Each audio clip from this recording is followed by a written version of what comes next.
సోదరీ సోదరులారా, యేసుక్రీస్తు శుభనామమున ఆహ్వానం. వాక్యం వినటానికి అనగా ఆధ్యాత్మిక విందు భోజనం తినడానికి మీరు సిద్ధంగా ఉన్నారు. ఈరోజు ఆదికాండం 19వ అధ్యాయం మనం అధ్యయనం చేయబోతున్నాము. అందరూ ఓ క్షణం తలలు వంచి ప్రార్థించండి. దేవా, ప్రభు, పరిశుద్ధాత్మ వలన తప్ప ఎవ్వరూ నిన్ను ప్రభువు అని చెప్పలేరు. పరిశుద్ధాత్మ సహవాసమందు మేము ఎన్నో కొత్త విషయాలు నేర్చుకుంటాము. మా మనస్సులను వెలిగించి మాలో మీ పట్ల ప్రేమను వృద్ధి చేయుమని, వాక్యాశీర్వాదములు నేడు మాకు సమృద్ధిగా దయచేయుమని యేసుక్రీస్తు వారి శుభనామమున ప్రార్థిస్తున్నాము తండ్రి. ఆమేన్. సోదరీ సోదరులారా, ఈరోజు మీ బైబిళ్ళు తెరిచి ఆదికాండం 19వ అధ్యాయం మీద మీ దృష్టి నిలపండి. రోమాపత్రిక 14వ అధ్యాయం 7 నుండి 9వ వచనం వరకు చెప్పబడిన మాట మనలో నెరవేరాలనే ఉద్దేశ్యమే ఈ బైబిల్ పఠన. మనలో ఎవడునూ తన కోసమే బ్రతకడు, ఎవడునూ తన కోసమే చనిపోడు. మనము బ్రతికినను ప్రభువు కోసమే బ్రతుకుతున్నాము, చనిపోయినను ప్రభువు కోసమే చనిపోతున్నాము. సరే, ఇప్పుడు ఆదికాండం 19వ అధ్యాయంలోనికి రండి. ఇక్కడ మనము చూడబోయే దృశ్యం భయానకమైనది.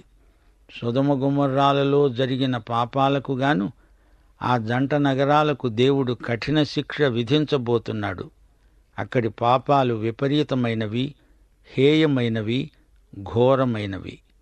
1వ వచనం, ఆ సాయంకాలమందు ఆ ఇద్దరు దేవదూతలు సొదొమ చేరేటప్పటికి లోతు సొదొమ ముఖద్వారము దగ్గర కూర్చొని ఉన్నాడు.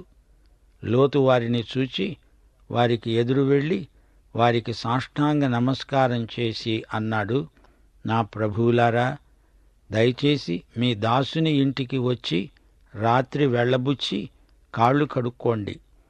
పెందలకడనే లేచి మీ త్రోవన వెళ్ళవచ్చు. అందుకు వారన్నారు, అలా కాదు, నడివీధిలో ఈ రాత్రి వెళ్ళబుచ్చుతాము. ఈ ఇద్దరు దేవదూతలు సొదొమకు ఎందుకు వచ్చారు? దేవుని తీర్పును ప్రకటించటానికి. సొదొమ పురద్వారము దగ్గరే లోతు కూర్చొని ఉన్నాడు. ముఖద్వారం దగ్గర కూర్చునేది న్యాయాధిపతులు. ఈ లోతు సొదొమలో కాపురముండడమే కాదు, రాజకీయాలలో ప్రవేశించాడు. లోతు ఇప్పుడు సొదొమలో న్యాయాధికారి. వచ్చిన ఇద్దరు వ్యక్తుల పాదాలు దుమ్ము కొట్టుకొని ఉన్నాయి. మమ్రే నుండి సొదొమ వరకు నడిచి వచ్చారంటే పాదాలు కడుక్కోవలసిందే. అతిథి మర్యాదలో మొదటి పరిచర్య పాదాలు కడగడం, పాద ప్రక్షాళనం. లోతు అతిథి సత్కారం చేశాడు. అతడు అతిథి ప్రియుడు. వచ్చిన వారిని ఇంటికి రమ్మని ఆహ్వానించాడు. వారు వచ్చారు. మొదట రావటానికి వారు ఒప్పుకోలేదు. నడివీధిలో ఉంటాములే అన్నారు. మిమ్మల్ని ఇబ్బంది పెట్టటం ఎందుకు, మేము ఎక్కడో రాత్రికి కాలక్షేపం చేస్తాములే అన్నారు. వారు అలా చెప్పడానికి బలమైన కారణముంది. అది అందరికీ తెలుసు.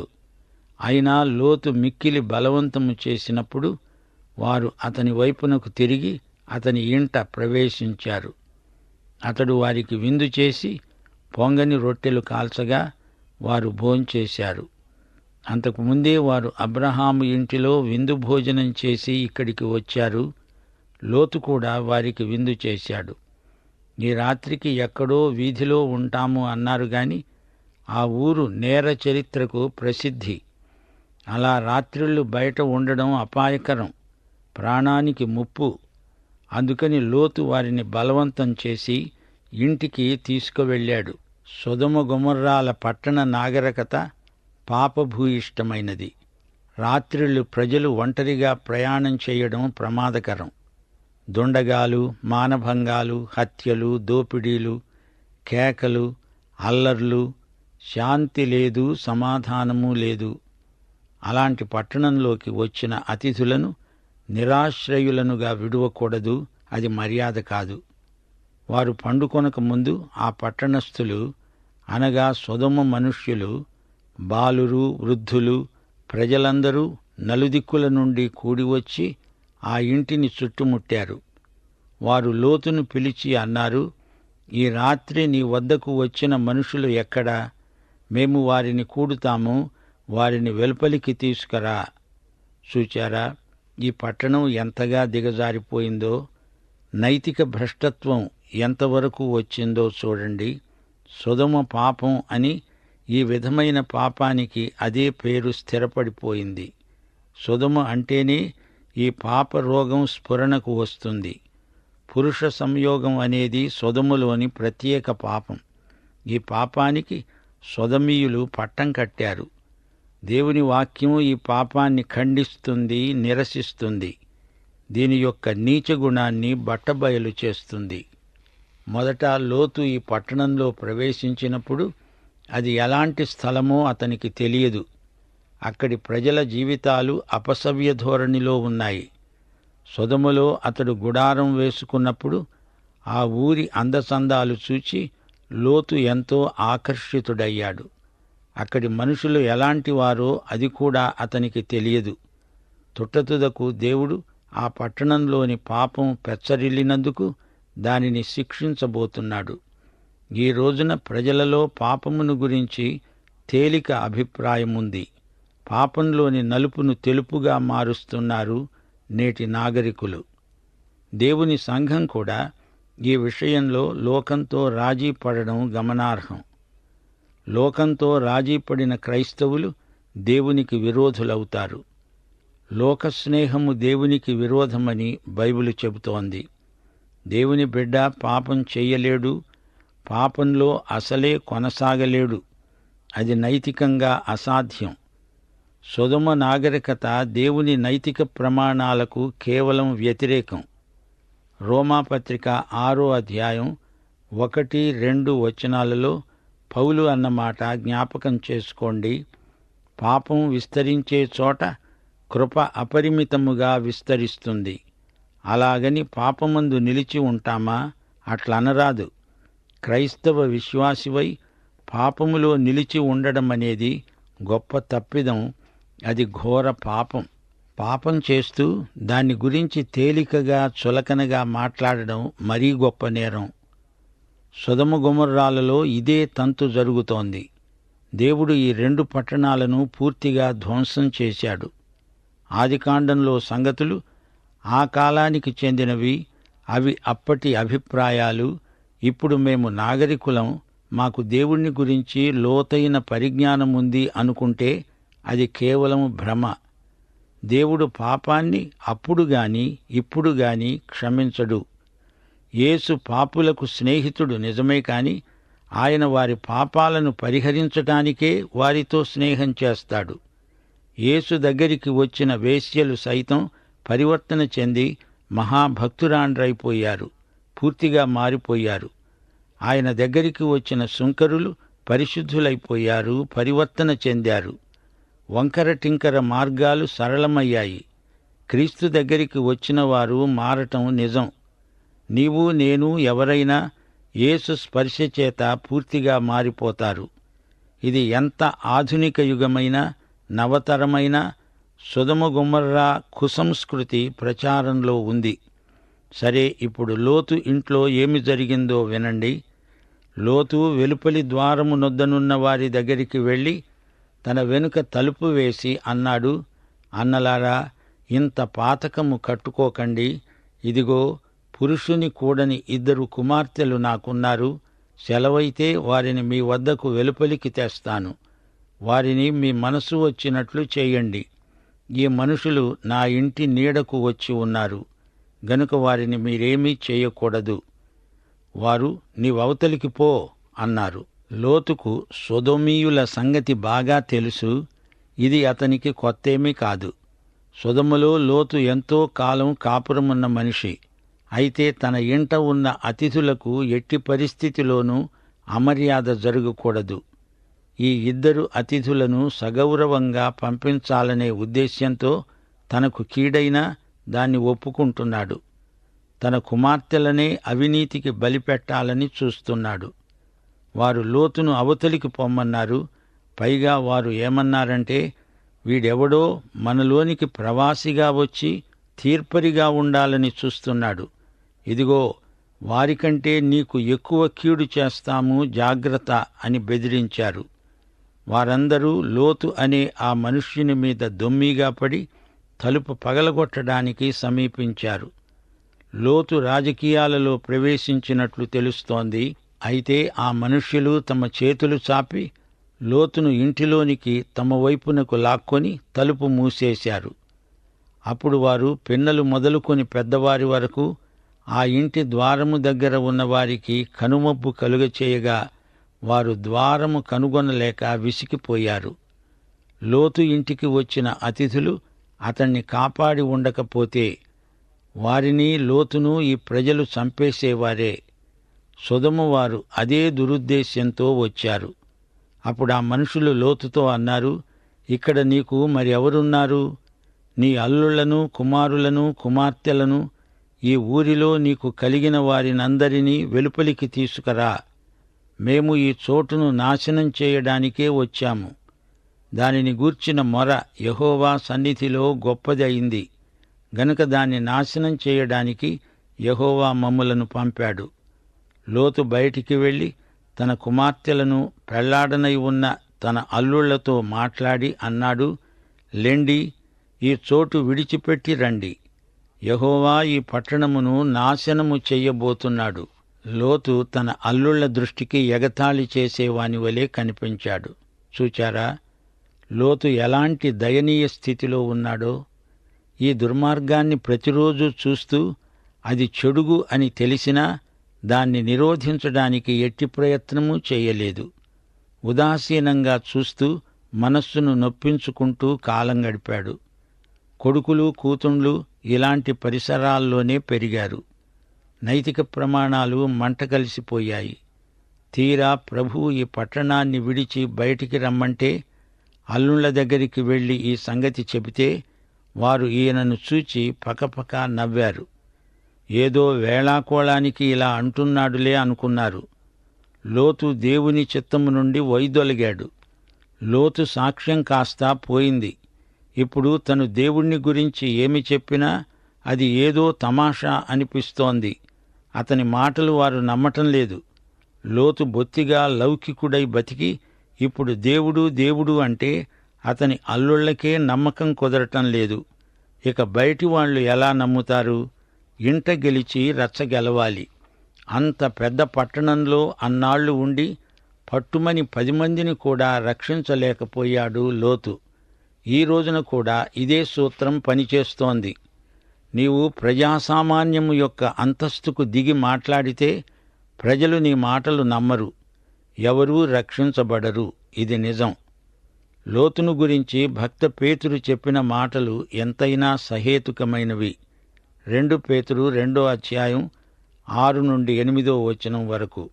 దేవుడు సొదొమ గొమొర్రాలు అనే పట్టణాలను భస్మము చేసి ముందుకు భక్తిహీనులైన వారికి వాటికి దృష్టాంతముగా ఉంచడానికి వాటికి నాశనము విధించి దుర్మార్గుల కామ వికారయుక్తమైన నడవడి చేత బహు బాధపడిన నీతిమంతుడైన లోతును తప్పించాడు. ఆ నీతిమంతుడు వారి మధ్యను కాపురముండి తాను చూచిన వాటిని బట్టి, వినిన వాటిని బట్టి వారి అక్రమమైన క్రియల విషయములో దినదినము నీతిగల తన మనస్సును నొప్పించుకుంటూ వచ్చాడు. తీరా అతడు పట్టణాన్ని విడిచిపెట్టవలసి వచ్చినప్పుడు అతనితో ఎవ్వరూ రాలేదు. తన భార్య, 2 కూతుండ్లు మాత్రం ఎలాగో బయలుదేరి వచ్చారు. శోచనీయం. 15-16 తెల్లవారినప్పుడు ఆ దూతలు లోతును త్వరపెట్టి, రా, ఈ ఊరి దోషశిక్షలో నశించిపోకుండా నీ భార్యను, నీ 2 కుమార్తెలను తీసుకొని రా అన్నారు. అతడు తడవు చేశాడు. అప్పుడు అతని మీద యెహోవా కనికరపడడం వలన ఆ మనుష్యులు అతని చేతిని, అతని భార్య చేతిని, అతని 2 కుమార్తెల చేతులను పట్టుకొని వెలుపలికి తీసుకుని వచ్చి ఆ ఊరి బయట ఉంచారు. ఇంత జరిగినా అతడు దైవజనుడే. మనకు ఆదికాండం ఒక్కటే గ్రంథం ఉంటే అసలు ఈ లోతు నిజంగా రక్షించబడినవాడేనా అని అనుమానం వేసేది. ఏమంటారు? పేతురు రాస్తూ, లోతు దైవజనుడే, రక్షించబడినవాడే, అతనిది నీతిగల మనస్సు, అతడు నీతిమంతుడు అన్నాడు. గనుక మనకు అర్థమవుతోంది, అబ్రహాము వెంట ఎన్నో సంవత్సరాలు తిరిగాడు. లోతు దేవుని యందు విశ్వాసముంచాడు, బలులర్పించాడు. దేవుడు లోతును కనికరించాడు. ఇక్కడ దేవుణ్ణి వెంబడించాడు. సొదొమ గొమొర్రాలపైకి వచ్చిన దోష శిక్ష నుండి తప్పించుకున్నాడు. ఆ దూతలు వెలుపలికి వారిని తెచ్చినప్పుడు దేవుడు అన్నాడు, నీ ప్రాణం దక్కించుకోవాలంటే పారిపో. లోతన్నాడు, ప్రభూ, అలా కాదు. ఇదిగో, నీ కటాక్షము నీ దాసుని మీదికి వచ్చింది. నా ప్రాణమును రక్షించుట వలన నీవు నా ఎడల కనపరచిన నీ కృపను ఘనపరిచావు. నేను ఆ పర్వతానికి తప్పించుకొని పోలేను. ఈ కీడు నాకు సంభవించి చచ్చిపోతానేమో. లోతుకు కూడా విడిచిపెట్టి వెళ్లడం అంతగా ఇష్టమున్నట్లు కనిపించదు. సొదొమను విడిచిపెట్టి వచ్చాడుగాని ఆ పర్వతానికి వెళ్లలేను అంటున్నాడు. ఇదిగో, పారిపోవడానికి ఈ ఊరు సమీపంలో ఉంది. అది చిన్న ఊరు. నన్ను అక్కడికి తప్పించుకొని పోనియ్యి. ఆ ఊరు చిన్నదే గదా, నేను బతికిపోతాను. అవును, అదొక కుగ్రామం, సోయరు. లోతు అక్కడికే వెళ్ళాడు. దేవుడు లోతు మనవి విని సోయరును మాత్రం ధ్వంసం చేయలేదు. లోతు సోయరు చేరే వరకు దేవుడు కనిపెట్టాడు. లోతు సోయరుకు చేరేసరికి ఆ దేశంలో సూర్యోదయమైంది.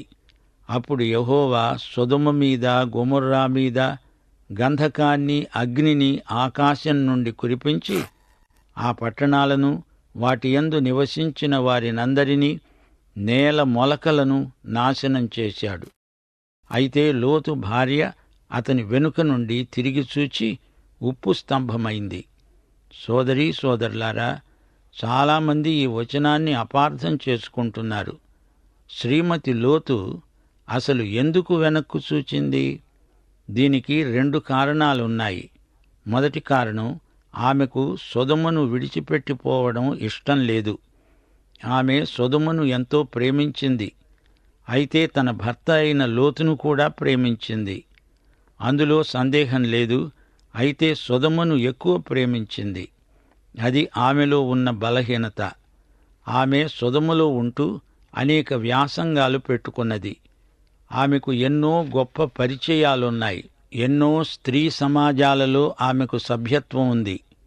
ఆమె సొదొమలో పేరుమోగిన ఉపన్యాసకురాలు.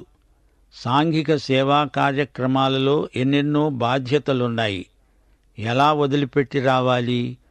సొదొమ, సొదొమ నా ప్రియదేశం అంటూ ఆమె మనసు కలవరిస్తోంది. ఆమె శరీరం ఇక్కడ నడుస్తున్నదే గాని ఆమె హృదయం సొదొమలోనే ఉంది. ఈ రోజున కూడా ఇలాంటి మనస్తత్వం గలవారు మన మధ్య ఎందరో ఉన్నారు. ప్రభువు తిరిగి వస్తున్నాడు, వస్తున్నాడు అని మాట్లాడతారు, బోధలు వింటారు, చెబుతారు.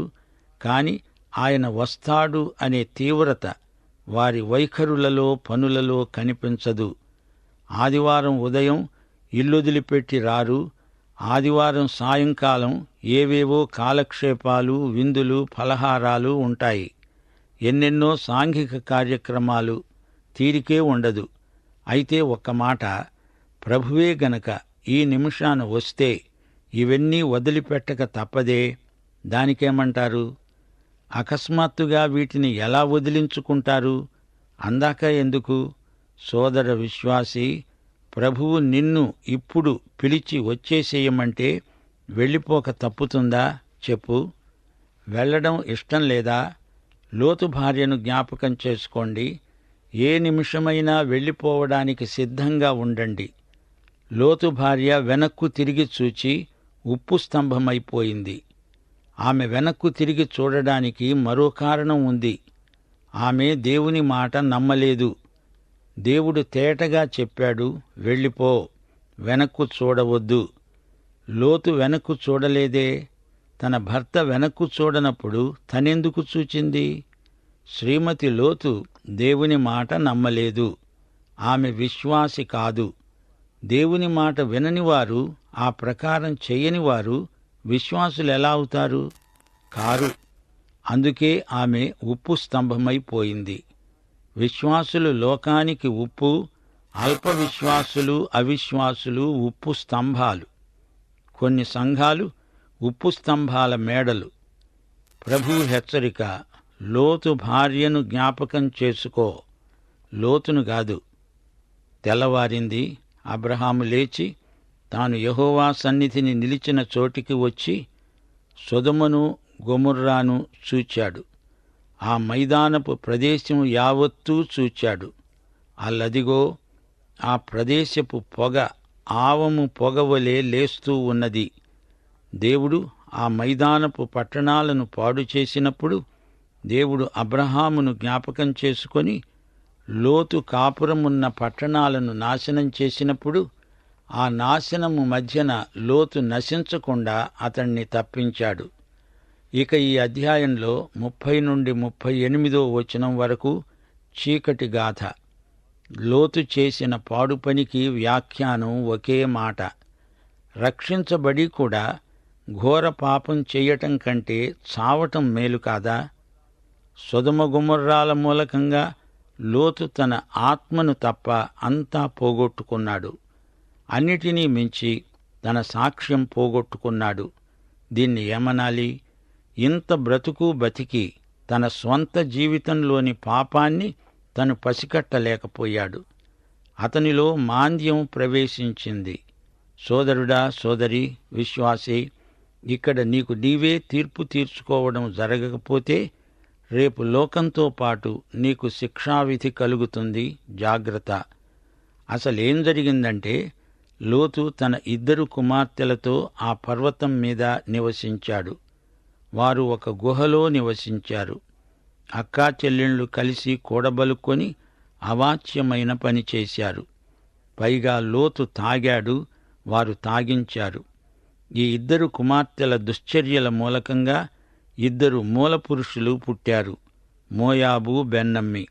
ఈ బెన్నమ్మి అమ్మోనీయులకు మూలపురుషుడు.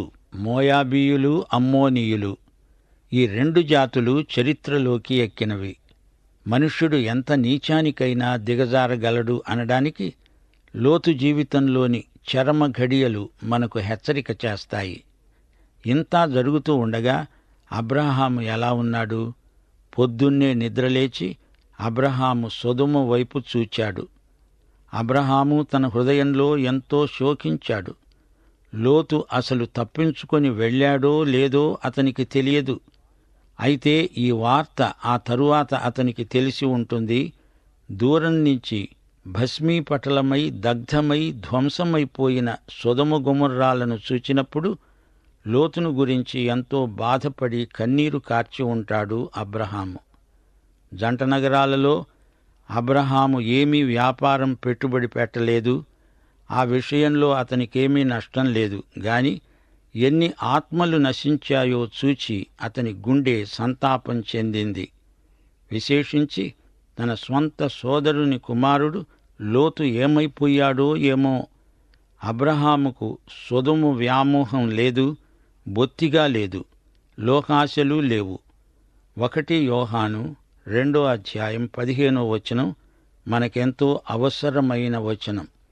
లోకములో ఉన్నదంతా అనగా శరీరాశ, నేత్రాశ, జీవపు డంబం తండ్రి వలన పుట్టినవి కావు. అవి లోక సంబంధమైనవే. అబ్రహాముకు ఇవేవీ లేవు. అతని ఆధ్యాత్మిక శీలం ఎంతో ఆదర్శప్రాయమైనది. ముగింపులో మీకు ప్రాముఖ్యమైన కొన్ని హెచ్చరికలు చేయగోరుతాము. చరిత్రాత్మకమైన పాఠాలు మనకు సొదొమలో ఎన్నో దొరుకుతాయి. లోతు సొదొమను చూచి మరులుగొన్నాడు. దానికి ఆకర్షితుడయ్యాడు. శ్రీమతి లోతు తన భర్తను మించిపోయింది. సొదొమ రుచి ఆమెకు బాగా వంటబట్టింది. అయితే దేవుని దృష్టిలో సొదొమ పాపభూయిష్టమైనది. దేవ వ్యతిరేక విధానాలకు సొదొమ పుట్టినిల్లు. పలు రకాల పాపాలకు సొదొమ కేంద్రం. రోమాపత్రిక 1వ అధ్యాయమంతా 18వ వచనం నుండి 32వ వచనం వరకు సొదొమ గొమొర్రాల పాపాల జాబితా కనిపిస్తుంది.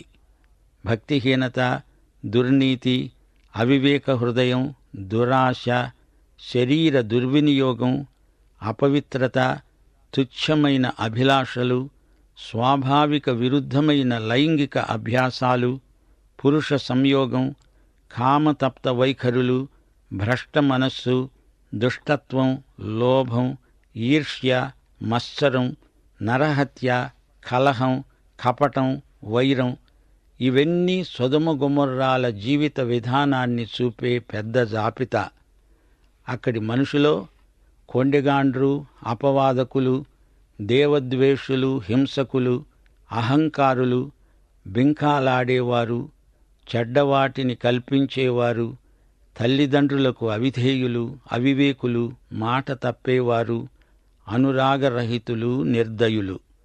సోదరీ సోదరులారా, వీటి నుండి, సొదొమ నాగరికత నుండి, గొమొర్రా సంస్కృతి నుండి పారిపోండి. అదుగో పరిశుద్ధ పర్వతం, దానిమీదికి పదండి. సొదొమ గొమొర్రాల శిథిలాల నుండి మనం పాఠం నేర్చుకోవాలి. సోదరీ సోదరులారా, పాపాన్ని సహించకండి. పాపశక్తి దుష్టశక్తి, దానితో చెలిమి చేయకండి. పాపమును ఎదిరించి రక్తం కారేటంతగా పోరు సలపాలి. ఈ రోజున పాపమనే సమస్యకు పరిష్కారం యేసు రక్తం. పాఠం ఇంతటితో సమాప్తం. దైవాశీస్సులు. ఆమేన్.